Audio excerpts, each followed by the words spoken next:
bondoso. Bondoso é colocar no lugar do outro. A verdadeira bondade exige compassividade. De onde veio a palavra compassivo? De passo.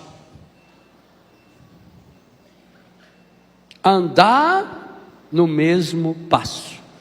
Ou o compasso do maestro. A música precisa que todos toquem no mesmo compasso.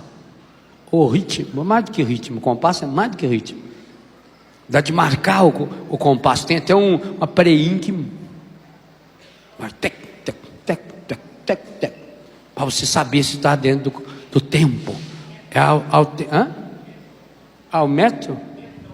Metrônomo, que mede o compasso. Não é que mede os metros. É metrônomo, que mede o compasso. Tem para aí.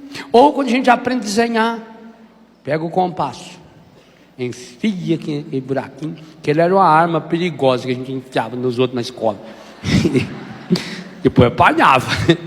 O aluno da frente e baixava a cabeça. Você falou, professor, ele enfiou o compasso. Eu não, você é um pernilongo mordeu você, velho. Que é isso? Eu não se viu. Aí você pegava e enfiava assim, e ia a criança prender, né? Mete a língua para fora. Ai, que beleza quando fica bonitinho. Mas é difícil, a gente quando é criança, é difícil fazer um círculo daquele. Aí você sai fora do centro, não acha o buraquinho de novo, puxa mais para um lado, aí fica tortinho, porque para cá você apaga, e quanto mais apaga o caderno fica mais rasgado e feio, aí você fica desanimado, mas precisa do compasso. Ser compassivo, então eu me coloco no lugar do outro, é o primeiro passo, bondoso, e agora eu caminho com o outro. O amor leva ao perdão. O perdão é absolutamente injusto. Quem pensar na ideia de justiça e querer associá-la a perdão, não vai perdoar nunca. Porque o justo é a vingança. Não é? Deus quer que a gente seja bom, mas não seja bobo. Então a pessoa vai lá, fala, critica, faz isso. E eu agora vou rezar por ela aqui, jacaré. Depender de mim, eu enfio a mão na cara dela. Olha, estou com a alma lavada. Falei, mas falei tudo que eu tinha para falar. Desentupiu. Não desentupiu. A única água que lava, terceira palavra, única água que lava a alma é a água do perdão. Não tem outra. A vingança pode ser aparentemente justa. Talvez até de fato a vingança seja um anestésico naquela hora. De fato você se sente melhor na hora, mas é aquela história do barato que sai caro. Aliás, sai caríssimo, porque você vai ficar o resto da vida pagando. E pior, há casos em que você vai precisar de mais uma temporada no inferno, a eternidade toda para pagar. Sim, porque veja o que eu falei ontem e retomei rapidamente hoje de manhã. Se os traumas são 99% dos nossos pecados são causados pelos nossos traumas, depois que se estabeleceu o pecado, é pecado. E quem morre em pecado mortal, desce depois da morte. Está lá na palavra, está no catecismo. Eu não tenho dúvida que tem muita gente que está no inferno por causa de traumas. Mas nem Deus pode perdoar uma pessoa se ela não decidisse perdoar. Por isso que eu fiz a reflexão da aceitação na primeira parte da manhã. Perdoai-vos mutuamente. Como? Por isso eu estou citando e voltando na questão da cruz de Jesus. Pois está aí. Como Deus vos perdoou em Cristo Jesus. O modelo de perdão está lá, e continuará lá para mim e para você, por toda a eternidade. Perdão é injusto. Justiça nessa hora é você fazer a pessoa repor as coisas, porque o senso de justiça diz isso. Se eu roubei o casaco desse menino, justo que eu devolva o casaco. Ótimo, se eu for adulto, não é? Se for realmente eu roubei, é dele. Ótimo, justiça. Mas o que adianta eu querer aplicar esse critério da justiça, por exemplo, ao meu pai? Papai já está no céu. Ou meu avô. Eu morei com meu avô e com a minha avó. Muitas vezes eles devem ter falado, eu não me lembro, graças a Deus, mas eles devem ter falado uma palavra que tem me machucado. E aí eu guardei essa porcaria lá dentro. Como é que eu vou agora dar o perdão para o meu avô? Você já está no céu. Como é que eu vou perdoar a minha avó? Já faleceu? Ou perdoar uma pessoa que nunca mais eu vi? 90% das pessoas com as quais você relaciona, você conheceu nos últimos 5 anos. Eu tenho colega de escola do primário que eu nunca vi na minha vida. Talvez até eles me veem hoje por causa da televisão, e a maior parte era católica, e com certeza muitos deles continuam fiéis aí à igreja, à Canção Nova, mas eu não sei quem é. Se eu vi, não sei. Desapareceu, a pessoa mudou. Então como é que eu vou atrás dessa pessoa? Gente, nós não podemos cair nessa imbecilidade. Tem gente que pensa, não, para perdoar precisa falar para a pessoa. A maior parte dos casos ele não consegue falar, ou porque a pessoa já morreu, e é meio difícil você falar com o defunto. Aliás, é pecado mortal falar com o defunto. Você pode falar, conversar com ele no campo espiritual, para o bem que ele pode fazer, mas mais nada. Ele não tem como falar com você. Você pode falar com o defunto, ele não tem como falar. Está explícito isso aí no livro. Então a pessoa já morreu, ou a pessoa viajou, foi embora. Quando a gente vai para esses outros países pregar, gente que está lá há 20, 30 anos, nunca mais voltou ao país, gente foi embora. Como é que eu vou falar com essa pessoa? Vou sair procurando essa pessoa, feito uma besta nesse mundo, vou investigar a pessoa, e aí fica instigando e aumentando o trauma, e aumentando a raiva dentro de mim? Isso é uma bobagem, isso é uma imbecilidade, não tem como. Ou tem pessoa que mesmo morando no apartamento do lado, a pessoa não tem a mesma fé que eu tenho, a pessoa não tem a mesma experiência que eu tenho, e a pessoa não me suporta e não quer ter relação nenhuma de amizade comigo. Aí o que eu vou fazer? Você vai perdoá-la. Mas ela não quer. Ótimo, aqui vem uma coisa espetacular, o segredo maravilhoso que Jesus revelou, que nos ensinou, e que aí o imperativo manda a gente copiar. O perdão não depende do outro, porque o perdão, em primeiro lugar, é uma pomada para você. O perdão, em primeiro lugar, beneficia quem dá, e não tanto quem recebe. Mas isso não é injusto? Não, isso não é injusto, isso é santo. Sabe por quê? A ofensa que o outro fez é uma coisa, o efeito da ofensa do outro em mim é outra. E o que causou o trauma não foi a ofensa que o outro fez, mas foi o que eu deixei essa ofensa entrar aqui dentro, a machucadura que essa ofensa deixou no meu coração. Em primeiro lugar, o perdão cura a mim, cura o meu coração. Porque a pessoa nem sabe, talvez, que ela me magoou, ela nem sabe que ela me ofendeu, ela nem sabe que ela me machucou. Às vezes a gente machuca as pessoas, e as pessoas nos machucam inconscientemente. Nós não sabemos que machucamos a pessoa, e machucamos a pessoa. Ela nem sabe que tem que pedir perdão para você. Então, em primeiro lugar, o perdão é uma pomada, é um remédio para o coração de quem foi ofendido, para o coração de quem foi machucado. A ferida primeira que tem que ser curada pelo perdão é a sua. Isso não é egoísmo, não. Isso é o primeiro grande passo. Ninguém dá o que não tem. É para você em primeiro lugar. A pessoa não merece ser perdoado, ótimo, perdoa, porque você merece perdoar. Você não pode continuar com essa ferida interior. Alguns têm a ferida sangrando, gente. É uma chaga no coração. A pessoa não consegue perdoar, a pessoa não consegue amar. Por quê? Porque está lá aquela ferida. Aí não tem como perdoar, porque já morreu, não tem como. Tem como perdoar. O perdão independe que a pessoa esteja viva ou morta. O perdão independe que a pessoa esteja perto ou longe. O perdão independe que a pessoa queira ou não queira. O perdão independe que a pessoa tenha pedido ou não tenha pedido desculpas e perdão para você. O perdão é um imperativo seu. É para você.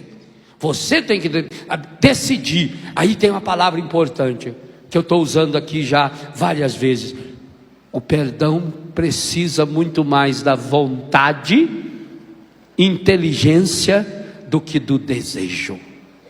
Você tem que tomar essa decisão. Perdão é um ato da vontade inteligente, ou um ato da razão. Eu tomo a decisão. Vingança dentro do meu coração. O perdão é uma decisão. Assim como o amor é uma decisão. O perdão é uma decisão. Eu decido perdoar. Você não merece ser perdoado. Pai, perdoai-lhes, porque não sabem o que fazem. A pessoa não merece ser perdoada, mas eu tomo a decisão. Outra coisa importante, essa decisão, ela é interior. Sozinho, no carro, tomando banho, sentado no vaso sanitário, aonde, qual for a situação que você tiver, em que momento estiver, o inconsciente trouxe à tona, você lembrou, tome a decisão. Põe ali o carimbo do perdão, eu perdoo. Mesmo que, repito, você esteja sentindo raiva da pessoa, mesmo que você tenha convencido de que tinha que vingar da pessoa, mas não é justo, meu Deus, ela ofendeu ela machucou, vai continuar ofendendo. Isso aí é argumento maligno. O imperativo categórico, e aqui é um exemplo, mas tem vários na Bíblia. O imperativo categórico acerca do perdão continuará sendo uma ordem de Deus para mim e para você: perdoe. Seu pai foi injusto com você? Seu pai bebia? Seu pai não pegava você no colo? Perdoa. Ele é vivo ou morto? Perdoa. Porque também tem que pensar o seguinte: coitados dos nossos pais. Aí veio a necessidade de ser compassivo, me colocar no lugar dele. Bondoso, me colocar no lugar dele, compassivo, caminhar com ele. Coitado do meu pai, coitado da minha mãe. Pensa nos seus pais aí, coitados, o que eles passaram, o sofrimento que era, como era difícil criar filho. A sociedade de hoje é uma sociedade de gente fraca, de gente medrosa, a começar pelos filhos que tem. Antigamente nossos pais tiveram 8, 10, 12, 14, 17, 21. Eles não tinham medo, não.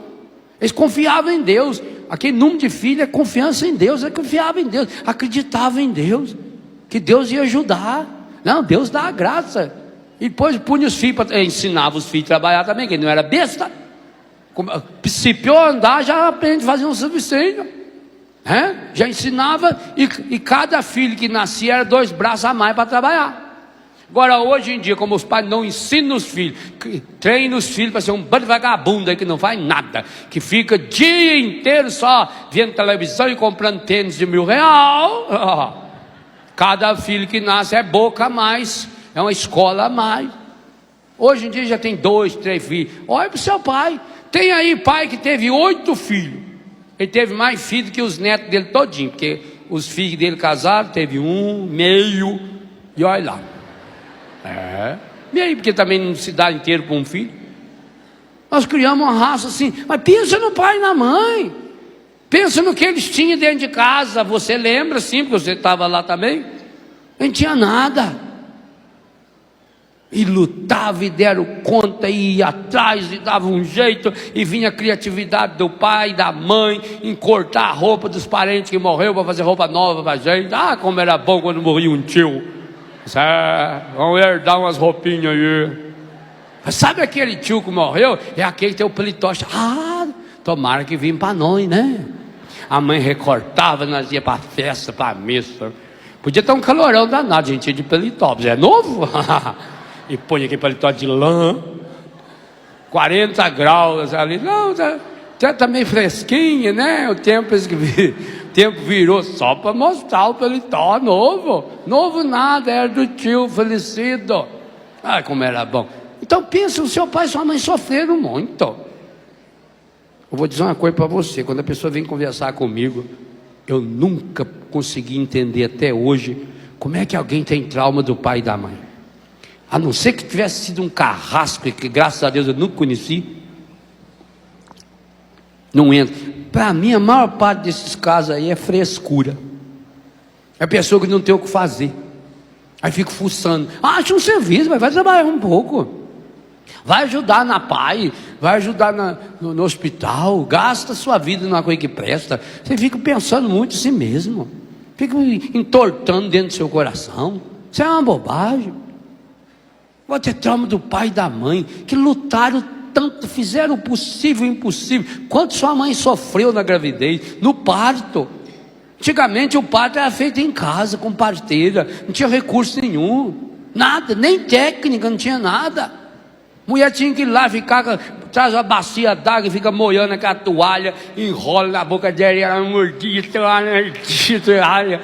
E o rapazinho não vem, às vezes ficava lá horas e horas, e a dor, e não vem, e além disso não podia nem reclamar, porque as mães não reclamavam, porque aquilo era alguma coisa sagrada, então do sagrado não se reclama. Ficava lá com aquele quarto fechado, fechava a porta, fechava a janela, fechava tudo. Os bois eles levavam tudo para o curral, lá para outro, não sei aonde, os cachorros, os gatos e os filhos, né? Os menores, porque senão a gente ficava na porta ali. O que é, mas? O que está acontecendo, pai? Pai? A mãe está morrendo, pai? Que tem? Não. Então, para evitar tudo isso, já levava a gente uns 15 quilômetros de distância, né? Todo aquele sofrimento, não tinha nem remédio, gente, era tudo caseiro. Agora você vai ficar reclamando da sua mãe. Vai pro meio dos quintos, o que é isso? Não admito isso não. Isso aí não é trauma não. Isso é mais pecado do que trauma. Perdeu-se a dimensão do sagrado, honrar pai e mãe. Eu tenho que honrar aquilo que meu pai e minha mãe foram também. Claro que alguns tiveram, mas aí pode observar, era pai e mãe desequilibrado. Então nós tivemos muitos, eu não tive, graças a Deus, mas muitos de vocês tiveram um pai desequilibrado, uma mãe desequilibrada. Era uma doença, eles também não sabiam disso, eles não conheciam nada disso, nem Ministério de Cura Interior não existia para ajudá-los, não tinha. Graças a Deus, isso é uma coisa que vem, os últimos anos que a gente vem aprendendo, desenvolvendo, e estamos estudando ainda, trabalhando em cima disso. Nós também não sabemos todas as consequências disso. Então, quando eu me torno bondoso, eu me coloco no lugar. Quando eu compassivo, eu tento andar ao passo do que andou papai e mamãe, ou as pessoas que me ofenderam. Mesmo também, vocês que são casados. Sabe por que seu marido tem aquele temperamento, ou sua mulher tem aquilo? É trauma da infância, trauma da barriga da mãe. Precisa mais de oração do que qualquer outra coisa. E você pode ajudar essa pessoa pela sua oração, mas também por uma palavra de incentivo, uma palavra que vire o disco da pessoa, que leve a pessoa a pensar diferente. Por isso que eu não acho que pai e mãe deveria criticar filho. Eu não aceito que marido critique mulher, que mulher critique o marido. Eu estou me convencendo de uma coisa, pensa o que você quiser. Eu estou me convencendo de uma coisa: quem ama não critica. Deixa que a sociedade critica. Aliás, você já conheceu algum crítico de qualquer área que tivesse produzido qualquer coisa que prestasse? Acho um crítico literário que tem escrito um livro. Ele sabe criticar o livro que o outro escreveu, mas não sabe escrever livro. É a mesma coisa que a pessoa, o crítico de música. Ache um crítico de música que escreve resenhas sobre CD, discos e tal, nas revistas, nos jornais. Você olha o nome dele lá. Mas esse jeito nunca gravou um disco. Se não grava disco, por que vai criticar a música do outro? Quem faz não critica. Só critica quem faz mal. Aí fica com inveja do outro. Ah, você vendeu tantos mil já e eu não vendi. Sei como é que vocês gostam que a música, a minha é mais bonita. A sua é tão bonita que ninguém aguenta ouvir. Rapaz. Para de cantar, você não tem talento nenhum para a música, não. Você é um fracasso. Pronto. Conforme-se. Acha um crítico de cinema. Nunca fez filme. Nunca participou nem como ator, nem como diretor, nem como faxineiro da filmagem. Não tem talento para nada. Também tem uma cara.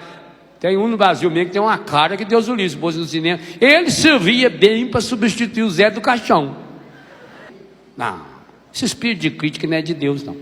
Marido não tem que criticar a esposa. Deixa o mundo criticar. Esposa não tem que criticar seu marido para nada, em nada. Aí é uma crítica construtiva. O que é crítica construtiva? Crítica construtiva é apelido de ofensa disfarçada. Crítica não existe construtiva, não. Crítica é crítica. E se é crítica, é crítico. Não serve a nada. Deixa o mundo criticar você. Ô pai e mãe, não critique o seu filho. Porque quando você critica a criança, você está criando um trauma dentro da criança. Sabe por quê? Lembra do que eu falei ontem da música para o inconsciente? O segundo elemento que mais leva algo do consciente para o inconsciente é a proximidade afetiva que a gente tem com quem fala. Se um professor me fala alguma coisa, tem um peso. Se um estranho me fala uma coisa, tem peso. Mas se é minha mãe que fala, se é meu pai que fala, associou ao amor que eu tenho. A figura do pai e da mãe, do marido, da mulher, do irmão, é uma figura muito afetiva dentro de nós. Mesmo quem não tem raiva, ou quem tem raiva do irmão, não tem problema. A afetividade está lá. Aquilo entra lá no inconsciente, na hora, e fechou. Não critica. Seu filho jogou bola e o jogo não foi bom, não critica. Não fala para ele, você não presta. E pior é quando a crítica associa o fato feito à pessoa. Você não sabe fazer nada, só porque a menina fez lá um servicinho errado. Veja se tem alguma coisa boa para elogiar. Se der para elogiar, elogia. Se não der, deixa passar assim, passa em branco, não comenta muito. Vai chegar uma hora que você vai poder conversar com ela, ensinando a fazer. Aliás, é por isso mesmo que as mães se irritam muito quando o filho faz coisa errada, serviço errado, é sinal de que a mãe não ensinou direito. Então, na verdade, a raiva da mãe é dela própria. Aprenda, seja humilde. Se o menino foi jogar bola e chutou a bola fora, errado, mas não critica. Fala, não meu filho, hoje a gente perde, amanhã a gente ganha. Então entusiasma. E depois, quando a ferida porque ele está se condenando.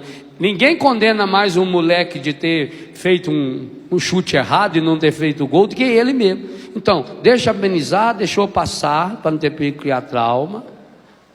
Passado lá alguns dias, você vê, puxa assunto do gol. Se ele ri, por exemplo, faz uma piadinha, uma brincadeira, fala, você está aquele dia com o pé torto. Você viu que a criança riu, acabou. Aí sim é hora de você dizer, ó meu filho, quando você for bater um pênalti, você tem que olhar bem no gol, esquece quem estiver do lado, esquece quem estiver vendo, esquece. Você olha no gol e bate assim com o peito do pé, ou com esse lado do pé, assim assado, tal, tá bom? Mas eu tenho certeza que a força que você chutou aquele dia, isso você tem um dom para chutar. Agora, falta só direcionar o seu chute. Pronto, a criança vai aceitar. Mas não é crítica. Crítica, zero. Inicie um processo na sua casa. Crítica, zero. Não deixa ninguém criticar. Você não critica. Você não... Também pais, não critica os seus filhos, pai. Pai. Você não sabe a importância que você tem para o seu filho?